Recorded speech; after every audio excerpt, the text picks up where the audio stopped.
Сәлем достар, сіздермен бірге Sinix Trade арнасы. Бүгінгі видеомызға қош келдіңіздер. Бүгін біз сіздермен бірге британский фунт, австралийский доллар валюта параларына анализ жасайтын боламыз. Олай болса, біз видеомызды бастаймыз. Достар, мұнда қарап тұрсаңыздар, бізде алдымен көпшіліктің көзқарасын белгілеп аламыз. Достар, алдымен біз трендовый линияны сызып аламыз. Біздегі қазіргі көпшіліктің көзқарасы бұл график шорт позициясына бағыт алған байқауымызға болады. Енді біз нақтылап қарайтын болсақ, біздегі объемдарына мән беретін болсақ, бізде қазір қызығушылықтар мұндағы жасыл свечалар үлкен болып тұр, мықтырақ болып тұр. Мұндағы қызыл объемдардан қарағанда, мұндағы жасыл объемдар мықты болып тұр. Бұл дегеніміз нені білдіреді достар? Бұл дегеніміз келешекте баға жоғары көтерілуі мүмкін деген білдіреді. Бірақ біз поддержка сопротивления екі аймағын белгілеп алғаннан кейін ол белгілі болады достар. Біз бірінші қарсылық аймақта тұрған остановкаларды және поддержка аймағында тұрған, мұнда қолдаушы аймағында тұрған остановкаларды белгілеп алу керек. Вот сол кезде түсінікті болады. Мына жерден басталып көтерілген баға. Ценовый котировкаға қарайтын болсақ, 2.074-79 көтерілген, максимальный көтерілген баға. Ал мұнда түскен бағасы 2.07-291 дейді. Мына жерде байқайтын болсақ, свечалар бір-біріне келіп қалған, значит бұл жерде кішігірім баға ауысым болды. Бұл жер тағы остановка болды. Енді біз мұндағы остановкадан тенінен бастап белгілеп аламыз да, тенінен. Мен белгілеп алдым ғой мына жерде. Мұнда қара тен тұр ғой, қара свечаның тені.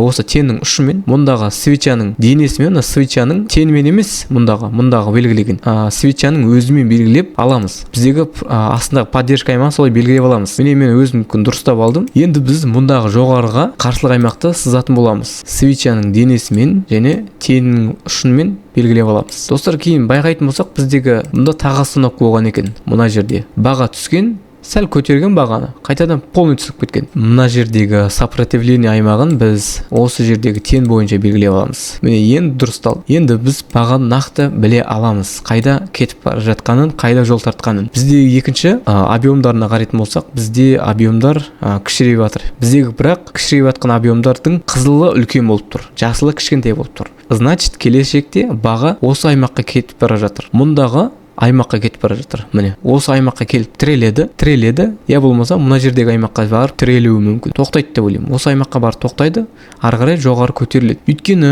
не үшін мен жоғары көтеріледі деп тұрмын? Өйткені біз бұрынғы ситуациясына мән беретін болсақ, мұндағы қазіргі ситуацияны зерттеп жатырмыз, иә. Екінші, біздегі мұндағы бұрынғы ситуацияны қарайтын болсақ, бұрынғы ситуация бұл жерде баға максимально түскен. Міне жерде баға максимально түскен екен да, 2.071-85 дальше көтерілген жолын лонг позициясына берді. И бұл аймақтан уже бұл түсіп жатыр. И бұл өзінің мақсатына жетіп қойды. И енді жолы не істеп жатыр? Мұндағы остановка, қара свечаны көрдік қой. Осы қара свеча мұндағы остановка түскен жоқ. Егер түскен жағдайда ол қайтадан шорт позициясына кететін еді. Ол осы жерден разворот жасап қайтып кетті төбеге қарай. И мына жерде ценовый скопление болған, баға ауысымы болған.